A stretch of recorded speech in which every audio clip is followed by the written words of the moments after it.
Choosing the right lens changes everything from getting amazing images to getting images that you are so frustrated with. The wrong lens could mean a lot of missed shots, blurry shots, and a lot of frustration, not just in front of the computer, but also on location behind the camera. And what that means?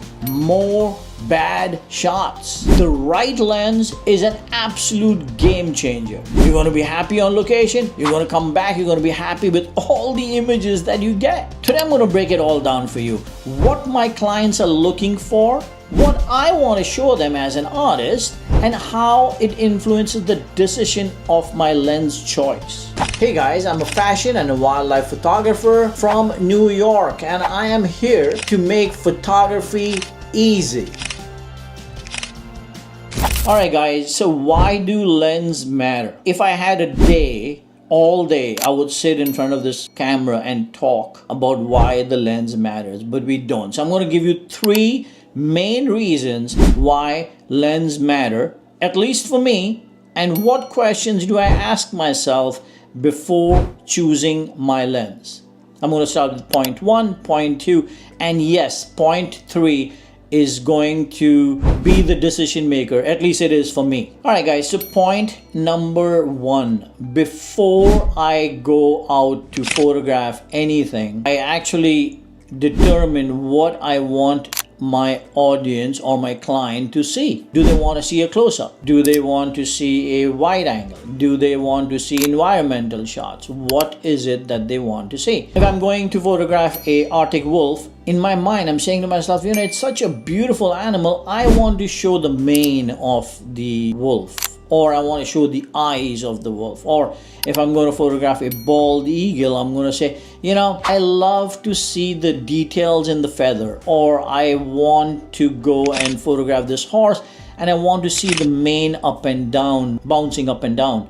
So those are the things I ask myself. Now, based on that answer, I will determine my focal length. The other thing I do is I will ask my clients, I'll call them up and say, hey, I'm going to go photograph horses or whatever I'm going to photograph. What is it that you want to see? They may or may not buy it, but besides the point, they can still give you an input. So have a good relationship with your clients. If you don't have clients, no big deal. Call your family, call your friends and say, I'm going to photograph Arctic wolves, I'm going to photograph XYZ. What is it that you would like to see? And I'm not saying make that into your decision factor. The decision has to be made by you, not them, just you. But it's good to understand and know how and what people are thinking. The other thing I do, very, very important, I go on the internet and I research. I look. Like you go to Google, you hit images and you type in the name and boom, you have all these images coming up and you look. I am looking to make sure I don't get those same images, right? Because they're already on the internet. They're already out there. Some other artist has already done that, or photographer has already done that. I don't want to do exactly the same. So I'm looking on Google to see what I don't want. Once all the mathematics of all that stuff, environment, close up, this, that, and the other goes into my brain, I write it down on a piece of paper and I say, what am I seeing? Am I seeing faces? Am I seeing environment? You know, what kind of environment am I going to shoot in? Do I want to show that to my audience? Once all of that is done, I write it down, and that is when I decide the focal length of my shoot. And it is one of the most important things to decide with a list. Not just say, okay, I'm going to shoot horses, I'm going to take 400, or I'm going to shoot horses, I'm going to take 200. No, have your reasons behind it and have your reasons attached to the vision that you have in your brain. I want the eyes of a horse. Obviously, you are not going to take a wide angle lens. You may take a 600. Or if you say, I want a medium shot, then you may take a 300. So all those things are going to come into play, and that is what you decide before going to your shoot. The focal length is point number 1. Point number 2 is how much light can the lens allow in for my camera's exposure, right? That is a huge determining factor of which lens I'm going to take. And the reason why is because, am I shooting early in the morning? Am I shooting late in the evening? If I am and I need more light, I need a lens that can give that to me. I need a lens that's 2.8. I need a lens that f4. If I take a 5.6, it's not going to cut it. How much light does it allow makes a difference. The other thing that makes a difference on the f-stop of the lens is how close is the subject to the background. Is the background close? Do I want to blur my background so my clients don't see and they don't get distracted with the background? And this way I can direct my client's eye more to the subject. So that is another factor that plays a huge part in which lens I'm going to carry with me. The other thing that determines which lens I'm going to carry is the color, or I should say where the animal sits on the grayscale. And the reason why I do that is because if the animal is on the darker side, I want a lens that gets in more light. If the animal is on the wider side, then I can take a 5.6, I can take an f8, depending on how the background is. So again, make a list of all these things, and once you have made a list, then you'll say check one, check this, I want this, and I want this, and I want this, and I want this. Now you have what lens you are going to take with you that will give you enough ammunition on location that you are not fumbling around. You're confident, you're there, you know you will land the image because you have the right tools with you.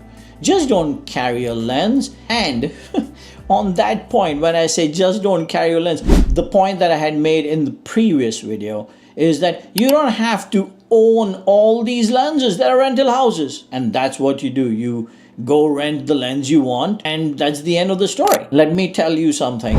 99.999% movie films that you see, they rent all the equipment. Now, why are we as photographers just hung up on owning it? I don't get it. So that is point number 2. Point number 3. Point number 3 is not so technical, but it plays a huge part in determining which lens you're going to carry with you. Because if you don't have the point number 3 right, the other 2 points won't matter. All right, so here is point number 3. How heavy is that lens? Because here's something I'm going to tell you. I'm in Alaska and I am hiking up the mountain with a 600 and a body. And I know it doesn't sound that bad, but when you're hiking up miles, then it becomes an absolute problem. I'm in India. I'm hiking up with a 800 lens and 2 bodies. And believe it or not, yes, it's not that heavy. But when you are hiking up and you are at 14,000 or you're at 11,000 above sea level, trust me, the air gets thin and you wished you had a lighter lens. So the lightness of the lens matter.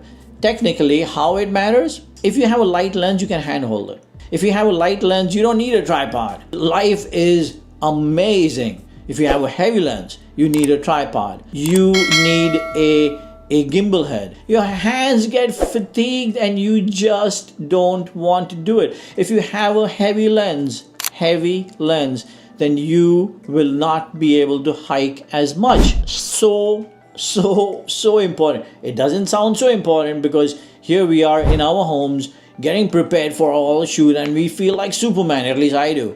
And I say to myself, you know what?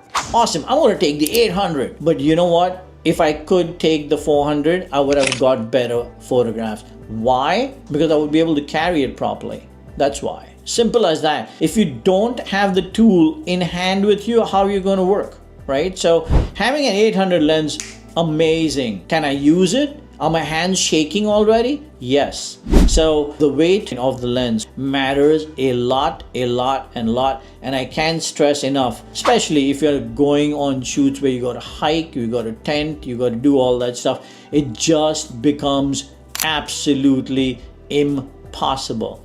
Of course, there are many other reasons why I choose the lenses I choose.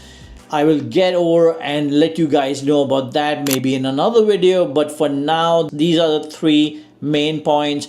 Use them, put it to use, make those lists that I said to you in point number 1 and point number 2, and it will help you get better images. All right, guys, thank you. I'll see you in the next one.